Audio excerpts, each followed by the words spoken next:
말씀 같이 보시겠습니다. 성경 말씀은 고린도전서 13장 4절에서 13절까지인데 13절만 우리 같이 합독하시겠습니다. 고린도전서 13장 13절입니다. 고린도전서 13장 13절 시작. 그런즉 믿음, 소망, 사랑 이 세 가지는 항상 있을 것인데 그 중에 제일은 사랑이라. 아멘. 우리 함께 인사 나누시겠습니다. 사랑이 제일입니다. 사랑이 제일입니다. 예, 사랑이 제일입니다가 바로 오늘 설교의 제목입니다. 본 설교는 우리 중고등부 학생도 유튜브로 동참하는 그런 설교 시간입니다. 고린도전서를 쭉 강의하는 많은 설교자들의 고민은 바로 고린도전서 13장에 이르러서 그 정점을 찍습니다. 많은 분들이 들어보나 마나 결론은 뻔한 설교라고 얘기를 한다는 겁니다. 사랑이 제일이라, 사랑만 하며 살자는 것. 그래서 설교하는 사람들의 마음은 항상 이 고린도전서 13장에 와서는 마음이 굉장히 무겁다는 그런 고백을 합니다. 과연 사랑할 수 있을까? 설교하는 목사나 설교를 듣는 교인이나 그런다고 사랑하게 될까? 과연 사랑만 하며 살 수 있을까? 라고 생각하기 때문에 목회자들의 고민은 고린도전서 13장에서 가장 정점을 찍는다는 거죠. 우리 안에 육신의 본성이 너무나 완고합니다. 보십시오. 철저히 이기적입니다. 사랑하기보다 사랑받기 원하고 자기 중심적이고 시기하고 미워하는 성질이 너무나 강합니다. 그래서 설교를 듣고 감동을 받고 순간 결심을 해보지만 금방 다시 인간의 본성으로 돌아오는 것입니다. 어느 선교사 부부 세미나 때 말씀의 주제가 주님과 하나 되었듯이 부부도 하나됨을 이루라 라는 이런 말씀이 선포가 되었답니다. 선교사 부부들이 손을 잡고 눈물을 흘리며 기도하는 시간을 가졌답니다. 집회 후에 한 선교사님이 화장실 가는 아내의 손을 잡고 이렇게 데려다 주었답니다. 감동이었습니다. 그런데 가면서 남편 선교사님이 이렇게 말을 하는 겁니다. 여보, 그동안 미안했어. 내가 많이 잘못한 것 같아. 화장실에 가서 그동안 내가 준 상처, 마음 상한 일도 다 내리고 나와. 그 말에 아내 선교사가 대답을 했답니다. 마음속에 있는 것까지 다 내리고 나오려면 하루 종일 걸려도 안 될 거야. 이 말을 전해 듣고서 거기에 참여했던 모든 선교사들이 크게 웃었다는 거죠. 그러나 저는 다시 사랑을 말씀드리려고 합니다. 에스겔 선지자가 골짜기의 마른 뼈들을 향하여 너희가 생기를 너희에게 들어가게 하리니 내가 생기를 너희에게 들어가게 하리니 너희가 살아나리라. 이렇게 외칠 때 큰 군대가 된 것 같은 그런 역사가 일어나기를 기도하면서 설교를 시작하는 것입니다. 첫째, 여러분, 우리는 사랑만 하며 살아야 하는 존재입니다. 우리가 처음 예수님을 믿을 때부터 하나님을 목숨을 다하여 사랑하고 이웃을 내 몸처럼 사랑하였다면 어떤 일이 일어났겠습니까? 아마 가정도 교회도 세상도 구할 수 있었을 것입니다. 고린도전서 13장 8절에서 사랑은 없어지지 않는다고 했습니다. 이 말씀은 사랑 외에는 다 없어질 때가 온다는 것 아닙니까? 고린도전서 13장 9절에는 우리는 부분적으로 알고 부분적으로 예언한다고 말씀하시면서 10절에 그러나 온전한 것이 올 때에는 그 부분적인 것이 다 사라진다고 말씀하고 있습니다. 결국은 없어질 것을 붙잡고 우리가 이렇게 살았다면 얼마나 허무하고 두렵겠습니까? 그러므로 우리가 나이만 먹지 말고 사랑의 사람으로 변해야 하는 것입니다. 그래서 고린도전서 13장 11절의 말씀처럼 내가 어릴 때에는 말하는 것이 어린아이와 같고 깨닫는 것이 어린아이와 같고 생각하는 것이 어린아이와 같았다. 그러나 어른이 되어서는 어린아이의 일을 버렸노라 말씀하고 있지 않습니까? 여러분, 각자에게 질문 한번 드려봅니다. 나이만큼 사랑하는 사람이 되었습니까? 그렇지 않다면 이건 잘못 산 겁니다. 우리가 초등학교 때 학교 운동장에 가보면 그렇게 넓다고 여겨졌던 그 운동장이 이제 나이가 돼서 성인이 돼서 다시 한번 자기 출신 초등학교를 가보면 그 운동장이 얼마나 자그마한지 거기에 놀라는 경우가 참 많습니다. 어릴 때 보는 것과 장성한 다음 보는 것이 다르다는 겁니다. 영적으로도 마찬가지입니다. 영적 어린 사람의 눈에는 돈이 커 보이고 세상 명예와 성공이 커 보이는 겁니다. 그러나 영적으로 장성한 사람이 되면 사랑보다 더 크고 가치 있는 것은 없는 것입니다. 사도 바울은 믿음, 소망, 사랑이 항상 있어야 하지만 으뜸은 사랑이라고 했습니다. 13절에 그러므로 믿음, 소망, 사랑 이 세 가지는 항상 있을 것인데 그 가운데에서 으뜸, 제일은 사랑이라. 그렇습니다. 믿음, 소망, 사랑이 항상 있어야 한다는 사실을 우리는 결코 잊어서는 안 됩니다. 예수님이 십자가로 속죄함 받았다는 믿음, 하나님의 자녀가 되었다는 믿음이 없으면 이런 분들은 구원받은 사람이 아닌 것입니다. 예수 그리스도가 다시 오신다, 하나님의 나라가 임할 것이라는 그런 소망이 없는 사람은 이런 분들은 하나님의 자녀가 아닌 것입니다. 그러나 믿음, 소망, 사랑 중에 으뜸은 사랑입니다. 이 말씀은 아무리 믿음이 있다 해도 사랑이 없으면 가짜고 아무리 소망이 있다 하더라도 사랑이 없으면 가짜라는 것입니다. 우리에게 정말 믿음이 있으면 그래서 사랑하게 되는 것입니다. 대표적인 사람이 바로 다윗 아닙니까? 다윗은 여호와는 나의 목자시니 내게 부족함이 없으리로다 라고 말을 했습니다. 하나님이 목자라고 믿어지니 가진 것이 없어도 부족함을 모르겠다는 것입니다. 그렇게 하나님을 믿었으니 자신을 죽이려는 사울 왕을 2번씩이나 살려줄 수 있었던 것입니다. 주님을 이렇게 믿으면 사랑하게 되는 것입니다. 우리에게 천국 소망의 눈이 열리면 싸우고 미워하고 그렇게 살 사람 한 사람도 없는 것입니다. 여러분, 죽기 전에 가까웠던 사람들에게 반드시 해주고 가야 될 말 5가지. 이거 들어보셨습니까? 첫째, 나를 용서해 주세요. 또 2번째 말은 나도 당신을 용서합니다. 3번째는 그동안 감사했습니다. 4번째 말은 당신을 사랑합니다. 마지막으로 인사말이죠. 안녕히 계십시오. 이 말 하지 못하고 죽는다면 그동안 자기 수명만큼 열심히 살았는지는 모르지만 그의 삶은 비극으로 끝날 것입니다.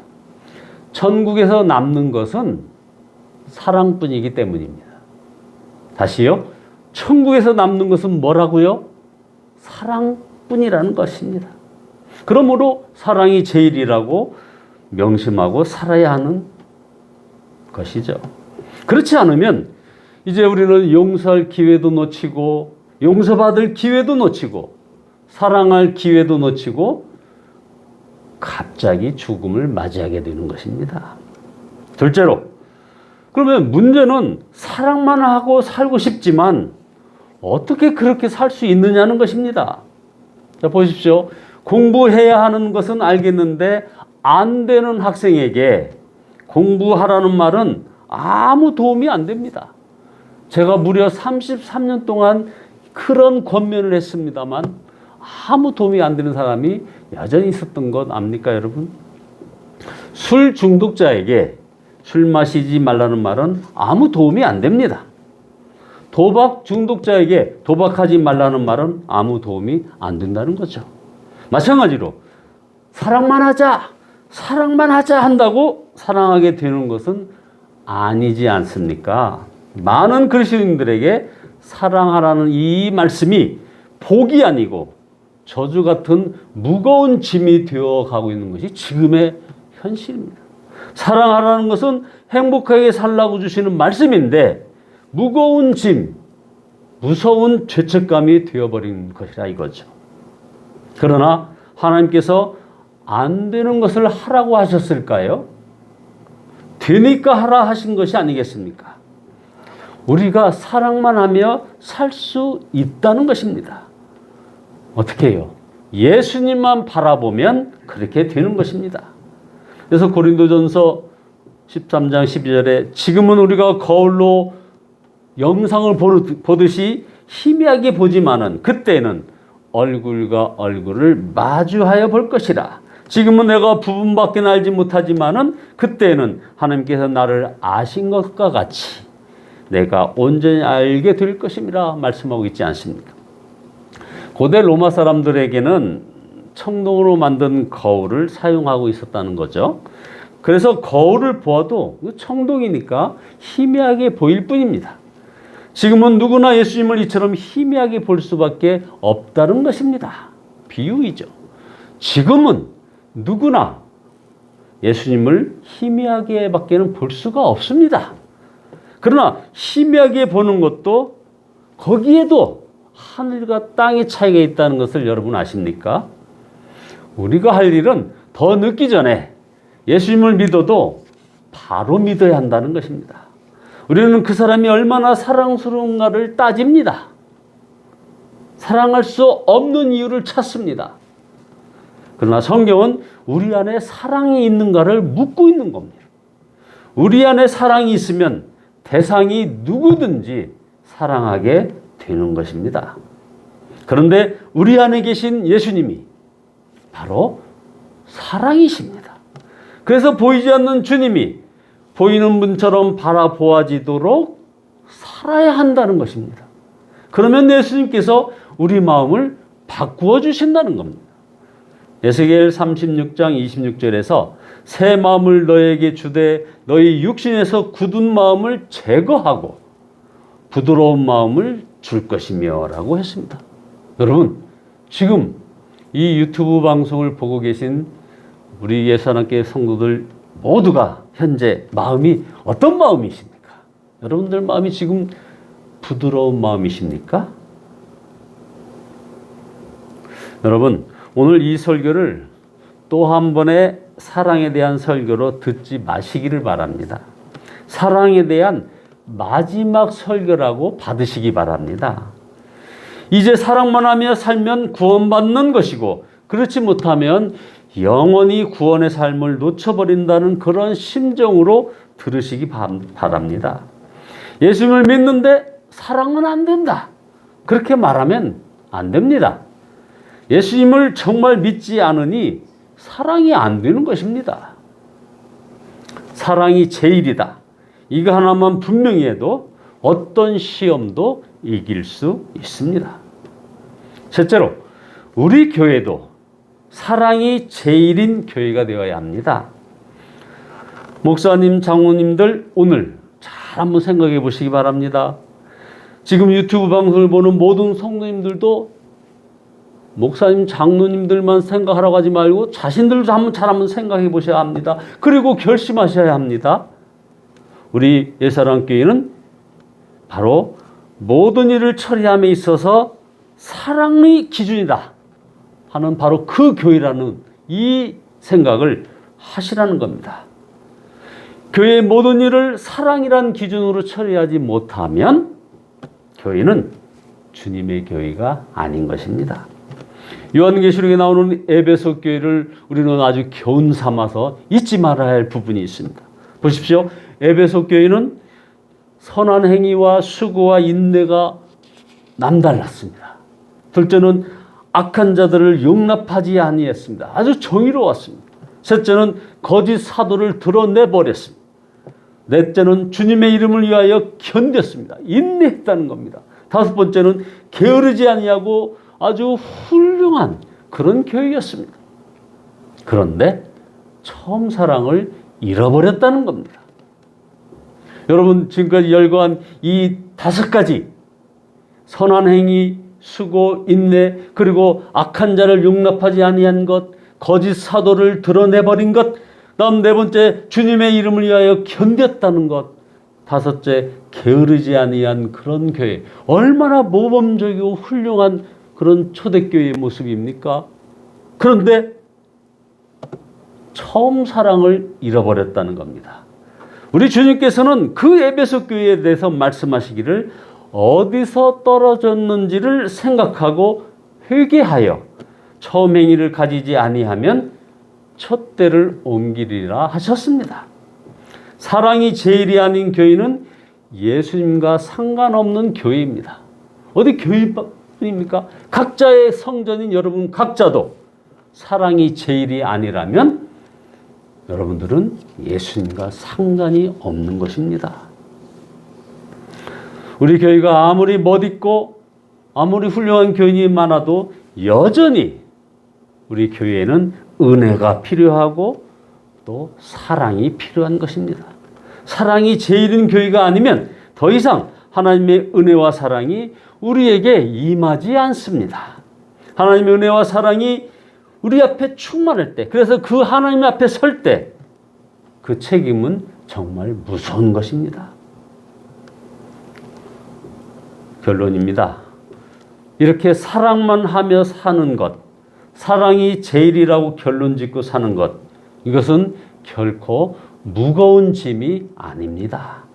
영원히 살 길, 영원히 복된 길, 진정 성공한 삶이라 이겁니다. 무엇보다도 놀라운 것은 누구나 사랑만 하며 살 수 있다는 것입니다. 누구도 늦지 않았다는 것입니다. 오직 하나, 예수님이 마음에 임하셨음을 믿으면 사랑하게 되는 것입니다. 바로 예수님이 사랑이십니다. 에베소서 3장 17절에 19절은 바로 오늘 이 설교를 들은 다음에 우리가 기도할 때 말씀 기도의 주제가 되기를 소원합니다.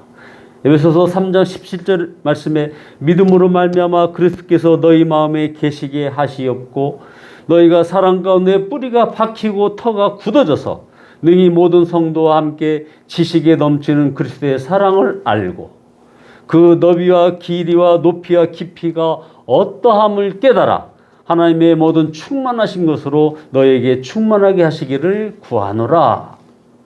여러분, 저는 황홀한 환상을 봅니다. 이 설교를 듣는 이들이 지금까지 본인이 가지고 있는 모든 문제를 이젠 사랑만 하자 결론 짓고 결정하는 겁니다. 그러면 얼마나 놀라운 일이 벌어질까요? 생각만 해도 황홀합니다.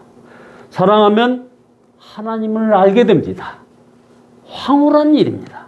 그래서 요한일서 4장 12절에 아직까지 하나님을 본 사람은 없으되 그러나 우리가 서로 사랑한다면 하나님께서는 우리 안에 계시고 그 하나님의 사랑이 우리 안에서 온전히 이루어지느니라. 요한일서 4장 16절에는 하나님은 사랑이라. 사랑 안에 거하는 자는 하나님 안에 있으며 하나님께서도 그 사람 안에 거하시느니라. 여러분, 예수님을 믿었더니 사랑만 하며 살게 되었습니다. 이 간증이 우리 안에 터져나올 것을 믿으시기 바랍니다. 그것이 진짜 예수님을 믿는 것입니다. 그렇게 이 땅에 하나님 나라가 세워져 가고 그리고 부흥이 오는 것입니다. 이 코로나19 엄중한 상황 앞에서 여러분 세 자리 숫자로 벌써 10하루째 이어져가고 있는 이 엄중한 상황입니다만 그러나 우리 안에 사랑이 있으면 우리 한국교회에 다시 부흥이 오고야 말 것이라 이겁니다. 여러분의 개인의 삶에도 부흥이 오고야 마는 것입니다. 사랑 그 자체이신 예수님만 바라보며 사랑만 하며 사는 놀라운 일이 저와 여러분의 삶에 그리고 우리 중고등부의 모든 삶에 실제로 이루어지기를 간절히 축원드립니다. 기도하시겠습니다. 보소서 사랑받으실 주님, 저희 마음에 선한 것이 하나도 없음을 고백합니다. 주여 용서하여 주시옵소서. 이제 주님의 사랑으로 저희를 안으시고 우리를 새롭게 하시는 주님의 보혈에 감사드립니다. 주님의 사랑 내게도 허락하여 주시옵소서. 당신의 마음으로 용서하는 자리에까지 이르게 아버지 하나님이여 주님만을 바라보며 살아가는 저희들 되어지게 축복하여 주시옵소서. 사랑 그 자체이신 예수님만 바라보며 사랑하며 사는 놀라운 일이 우리의 모든 일상이 되어지는 우리의 사랑기 성도들 되기를 소원하옵고 예수 그리스도의 이름으로 기도드리옵나이다. 아멘.